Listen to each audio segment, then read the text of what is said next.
नमस्कार दोस्तों, कैसे हैं आप सब। आप सभी का स्वागत है आपके अपने YouTube चैनल पर। और आज की हमारी कहानी शुरू करने से पहले जो भी चैनल पर पहली बार आए हैं या जिसने भी अभी तक चैनल को सब्सक्राइब नहीं किया है तो जल्दी से जाकर चैनल को सब्सक्राइब करें और घंटी का बटन दबाकर ऑल का आइकन जरूर प्रेस कर लें ताकि हमारी कहानियों की नोटिफिकेशन आप तक सबसे पहले पहुँचती रहे और आप हमारी कहानियों का आनंद उठाते रहें। दोस्तों, अगर आपको हमारी कहानियाँ अच्छी लगती हैं, लाइक शेयर और कमेंट्स करना ना भूलें ताकि हमारा भी हौसला बढ़ता रहे और हम आपके लिए ऐसे ही नई नई कहानियाँ लेकर आते रहें। तो चलिए शुरू करते हैं आज की एक और बेहतरीन कहानी। विन्नी की प्रसन्नता की सीमा नहीं थी। आज एमए का रिजल्ट आया था। उसके 80% मार्क्स आए थे। अपनी मम्मी सुगंधा के लिए उसने उनकी पसंद की मिठाई खरीदी और घर की तरफ उत्साह से कदम बढ़ा दी। सुगंधा अपनी बेटी की सफलता से अभिभूत हो गई। खुशी से आंखें झिलमिला गई। दोनों माँ बेटी एक दूसरे के गले लग गई, एक दूसरे का मुंह मीठा करवाया।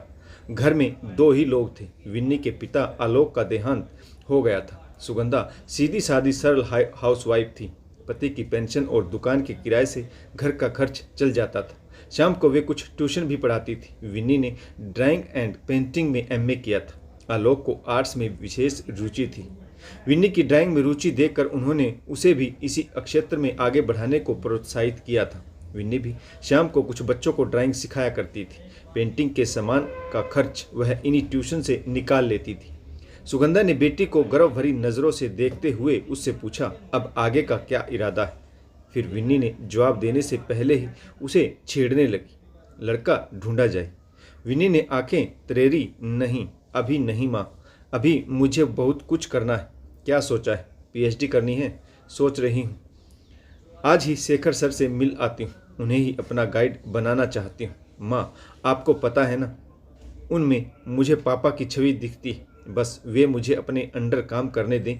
ठीक है बेटी, मैं तुम्हारे भविष्य में कोई बाधा नहीं बनूंगी। खूब पढ़ाई करो, आगे बढ़ो। विन्नी अपनी माँ की बाहों में छोटी बच्ची की तरह समा गई। सुगंधा ने भी उसे खूब प्यार किया। सुगंधा को अपनी मेहनती मेधावी बेटी पर गर्व था। रुड़की के आरपी कॉलेज में एमए करने के बाद वह अपने प्रोफेसर शेखर के अधीन ही पीएचडी करना चाहती थी। शेखर का बेटा रजत विन्नी का बहुत अच्छा दोस्त था। बचपन से दोनों साथ पढ़ते थे, लेकिन रजत को आर्ट्स में रुचि नहीं थी। वह इंजीनियरिंग कर अब जॉब की तलाश में था। दोनों हर सुख दुख बांटते थे। एक दूसरे के घर भी आना जाना लगा रहता था। इन दोनों की दोस्ती के कारण दोनों परिवारों में भी कभी मुलाकात होती रहती थी। विन्नी ने रजत को फ़ोन कर अपना रिजल्ट और आगे की इच्छा बताई। रजत बहुत खुश हुआ और बोला, अरे यह तो बहुत अच्छा रहेगा। पापा तुम्हें बिल्कुल सही गाइड करेंगे। किसी अनजान प्रोफेसर के साथ काम करने से अच्छा यही रहेगा कि तुम पापा के अंडर ही काम करो। आज ही आ जाओ घर, पापा से बात कर लो। शाम को विन्नी मिठाई लेकर रजत के घर गई। रजत सर के पास कुछ स्टूडेंट बैठे थे। विन्नी का बचपन से ही इस घर में आना जाना था। वह निसंकोच अंदर चली गई। शेखर की पत्नी राधा विन्नी पर खूब स्नेह लुटाती थी। रजत और राधा के साथ बैठकर विन्नी गप्पे मारने लगी। थोड़ी देर में शेखर सर भी उनके साथ शामिल हो गए। दोनों ने उसकी सफलता पर शुभाशीष दिए। उनकी पीएचडी की इच्छा जानकर शेखर सर ने कहा, ठीक है, अभी कुछ दिन लाइब्रेरी में सभी बुक्स देखो। किस किस टॉपिक्स पर काम हो चुका है, किस टॉपिक पर रिसर्च होनी चाहिए, पहले वह डिसाइड करेंगे, फिर उस पर काम करेंगे। अभी कॉलेज की लाइब्रेरी में काफ़ी नई बुक्स आई, उन पर एक नज़र डाल लो। देखो क्या आइडिया आता है तुम्हें। विन्नी उत्साहपूर्वक बोली, सर कल से ही मैं लाइब्रेरी जाऊंगी। शेखर कॉलेज में विन्नी का पीरियड लेते थे। विन्नी उन्हें सर कहती थी। रजत ने हमेशा की तरह टोका, अरे घर में तो पापा को सर मत कहो, विन्नी अंकल कहो। विन्नी हंस पड़ी, नहीं सर ही ठीक है। कहीं अंकल कहने की आदत हो गई तो क्लास के मुंह से अंकल निकल गया तो सब विन्नी की इस बात पर हंस पड़े। विन्नी ने जाते जाते शेखर सर के रूम में नज़र डाली। शेखर सर की पेंटिंग की प्रदर्शनी लगती रहती थी। वह शेखर का बहुत सम्मान करती थी। सर का कॉलेज और आसपास सोसाइटी में बहुत नाम था। हर पेंटिंग में स्त्री के अलग अलग भाव मुखर हो उठे थे।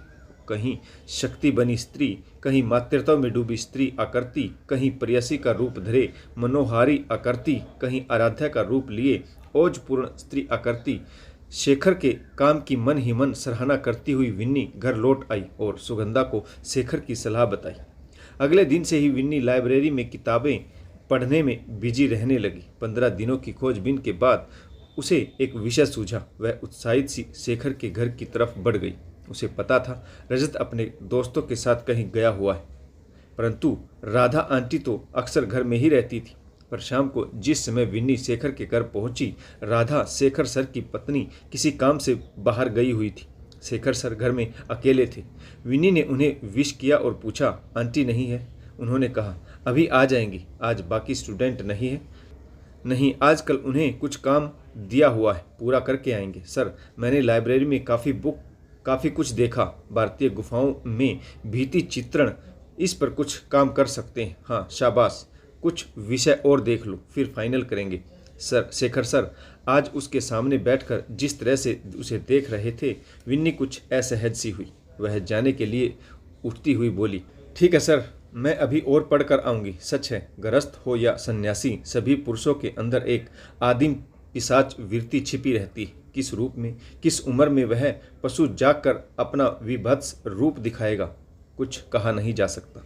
रुको जरा विन्नी, मेरे लिए एक कप चाय बना दो, कुछ सिर दर्द है। विन्नी धर्म संकट में फंस गई। उसका दिमाग कह रहा था फौरन चली जा, लेकिन पिता सी छवि वाले गुरु की बात टालने की हिम्मत भी नहीं हो रही थी। फिर अपने दिल को ही समझा लिया, नहीं, उसका वहम ही होगा। आजकल माहौल ही ऐसा है ना, डर लगा ही रहता है। जी सर, कहती हुई वह किचन की तरफ बढ़ गई। उसे अपने पीछे दरवाजा बंद करने की आहट मिली तो वह चौंक गई। शेखर उसकी तरफ आ रहे थे। चेहरे पर न पिता की छवि दिखी, न गुरु से के भाव। विन्नी को उनके चेहरे पर कुटिल मुस्कान दिखी। उसे महसूस हुआ जैसे वह किसी खतरे में।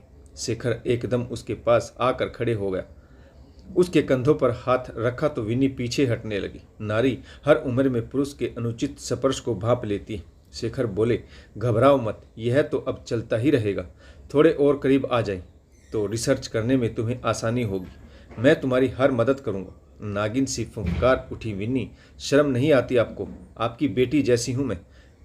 आप में हमेशा पिता की छवि देखी है मैंने तो तुम्हें कभी बेटी नहीं समझा। तुम अपने मन में मेरे बारे में क्या सोचती हो, उससे मुझे जरा भी मतलब नहीं। आओ मेरे साथ, विन्नी ने पीछे हटते हुए कहा। मैं आंटी रजत सबको बताऊंगी। आपकी यह गिरी हुई हरकत छिपी नहीं रहेगी, बाद में बताती रहना, मेरा कुछ नहीं बिगड़ेगा। कहते हुए उसका हाथ पकड़कर बलिष्ठ शेखर उसे बेडरूम तक ले गया। विन्नी ने अपना हाथ छुड़ाने की कोशिश में उसे काफ़ी धक्के दिए। उनका हाथ दांतों से काट भी लिया, पर उनके सिर पर ऐसा शैतान सवार था कि विन्नी के रोके न रुका और दुर्घटना घट गई। वर्षों का आदर विश्वास सब रेत की तरह ढहता चला गया। विन्नी ने रो रो कर चीख कर शोर मचाया तो शेखर ने कहा, चुपचाप चली जाओ यहाँ से और जो हुआ उसे भूल जाना, इसी में तुम्हारी भलाई। किसी को बताओगी भी तो जानती हो ना कितने सवालों के घेरे में फंस जाओगी। परिवार समाज में मेरी इमेज का अंदाजा तो है ही तुम्हें। कहीं नहीं जाऊंगी मैं, विन्नी चिल्लाई। आने दो आंटी को, उन्हें और रजत को आपकी करतूत बताए बिना मैं कहीं नहीं जाने वाली। शेखर को अब हैरानी हुई। बेवकूफ़ी मत करो, बदनाम हो जाओगी, कहीं मुंह दिखाने लायक नहीं रहोगी। समाज रोज तुम पर ही नए नए ढंग से कीचड़ उछालेगा। पुरुष का कुछ बिगड़ता है कभी? विन्नी नफरत भरे स्वर में गुर्राई। अपने मेरे साथ गलत किया है, आप मुंह दिखाने लायक नहीं रहेंगे। शेखर ने तो सोचा था विन्नी रो रो धोकर चुपचाप चली जाएगी, पर वह तो अभी वैसी की वैसी बैठी हुई। उन्हें गालियां दिए जा रही थी, हिली भी नहीं। इस स्थिति की तो उन्होंने कल्पना ही नहीं की थी। डोरबेल बजी तो उनके पसीने छूट गए। बोले, भागो यहाँ से जल्दी, मैं कहीं नहीं जा रही। डोरबेल दोबारा बजी तो शेखर के हाथ पैर फूल गए। दरवाज़ा खोला, राधा थी। शेखर का उड़ा चेहरा देखकर चौंकी। क्या हुआ? शेखर इतना ही बोले। सॉरी राधा। क्या हुआ? शेखर। तभी बेडरूम से आंटी कहकर विन्नी के तेजी से रोने की आवाज़ आई। राधा भागी। बेड पर बेहाल बिखरे बाल कहराती रोती विन्नी राधा की बाहों में निढाल हो गई। राधा जैसे पत्थर की बुत बन गई थी। विन्नी की हालत देखकर सब कुछ समझ गई, फूट फूट कर रो पड़ी। शेखर को धिक्कार उठी। यह क्या किया? हमारी बच्ची जैसी है यह कुकर्म क्यों कर दिया? नफरत हो रही है तुमसे। राधा का रौद्र रूप देखकर शेखर सकपका गया। राधा ने उनकी तरफ थूक दिया। तन मन में ऐसी आग लगी थी। विन्नी को फिर अपने से चिपटा लिया। शेखर चुपचाप वहीं रखी एक चेयर पर बैठ गया। दोनों रोती रही। राधा और सुगंधा के अच्छे संबंध थे। राधा ने सुगंधा को तुरंत फ़ोन किया और फ़ौरन आने के लिए कहा।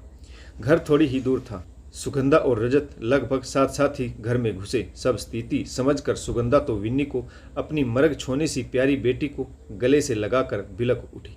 रजत ने उन्हें संभाला। रजत ने रोते हुए विन्नी के आगे हाथ जोड़ दिए। बहुत शर्मिंदा हूँ विन्नी, अब इस आदमी से मेरा कोई संबंध नहीं। राधा भी दृढ़ स्वर में बोली, और मेरा भी कोई संबंध नहीं है रजत, मैं इस आदमी के साथ अब नहीं रहूंगी। रजत विन्नी की हालत देखकर फूट फूट कर रो रहा था। बचपन की प्यारी सी दोस्त का यह हाल, वह भी उसके पिता ने, घिन आ रही है उसे। सुगंधा का विलाप भी थमने का नाम नहीं ले रहा था। राधा कभी सुगंधा से माफ़ी मांगती, कभी विन्नी से। शेखर को छोड़कर सब गहरे दुख में डूबे थे। राधा कह रही थी, काश मैं विधवा होती, ऐसे पुष्पति का साथ ना होता तो ही सही था। अपरिचितों से तो ये परिचित अधिक खतरनाक होते हैं। ये कुछ भी करें, इन्हें पता है कोई कुछ बोलेगा नहीं, पर ऐसा नहीं होगा। विन्नी के मुंह से जैसे ही निकला, मेरा जीवन तो बर्बाद हो गया आंटी। राधा ने तुरंत कहा, तुम्हारा क्यों बर्बाद हो गया बेटी? तुमने क्या किया है? तुम्हारा तो कोई दोष नहीं। अपने दिल पर यह बोझ मत रखना। यह दुष्कर्म को याद ही नहीं रखना, दुखी नहीं रहना। यह तो बेटी को मानसिक संबल देने की घड़ी थी। अपने आंसू पोंछती हुई सुगंधा बोली, नहीं विन्नी, इस घृणित मनुष्य का दिया घाव नहीं भरेगा जल्दी। जानती हूँ, पर भरेगा अवश्य, यह भी भरोसा रखो। समझ लेना बेटा, सड़क पर चलते हुए किसी कुत्ते ने तुम्हें काट लिया है। इस दुष्कर्मी का कुकर्म मेरी बेटी के आत्मविश्वास की मजबूत चट्टान को भर भरा कर गिरा नहीं सकता। विन्नी फिर रोने लगी। सिसकते हुए बोली, मेरे सारे वजूद पर कालिक सी पोत दी गई है, मैं कैसे जीऊंगी? रजत उसके पास ही जमीन पर बैठते हुए बोला, विन्नी, ताजमहल की सुंदरता ऐसे दुष्कर्मियों की खींची कोयले की लकीरों से खराब नहीं होती। इस लकीर पर पानी डालते हुए सिर ऊंचा रख कर आगे बढ़ना है तुम्हें। हम सब तुम्हारे साथ हैं। तुम्हारा जीवन यहाँ नहीं रुकेगा, बहुत आगे बढ़ेगा। और फिर शेखर की तरफ देखता हुआ बोला, और आपको मैं सजा दिलवा कर रहूँगा। बात इस हद तक पहुंच जाएगी, इसकी तो शेखर ने कभी कल्पना भी नहीं की थी। अपने अधीन पीएचडी करने वाली अन्य छात्राओं का भी वह शारीरिक शोषण करते आया था। किसी ने उनके खिलाफ आवाज़ उठाने की हिम्मत नहीं की थी। उन्हें किसी का डर नहीं था। इस तरह के किसी भी आदमी को समाज, परिवार या कानून का डर नहीं होता, क्योंकि उनके पास इज्जत पद का ऐसा लबादा होता है जिससे नीचे की गंदगी कोई चाह कर भी नहीं देख सकता। विन्नी के बारे में भी यही सोचा था कि माँ बेटी रो धोकर इज्जत के डर से चुप ही रह जाएंगी, पर उनकी पत्नी और पुत्र ने स्थिति बदल दी थी। अब जो हो रहा था वे सब हैरान थे। अकल्पनीय था। पत्नी और पुत्र के सामने शर्मिंदा होना पड़ गया था। राधा उठकर खड़ी हो गई थी। रजत, मैं इस घर में अब नहीं रहूंगी। हाँ माँ, मैं भी नहीं रह सकता। शेखर ने उपहासपूर्वक पूछा, कहाँ जाओगे दोनों? बड़ी बड़ी बातें तो कर रहे हो, कोई और ठिकाना है? अपमान की पीड़ा से राधा तड़प उठी।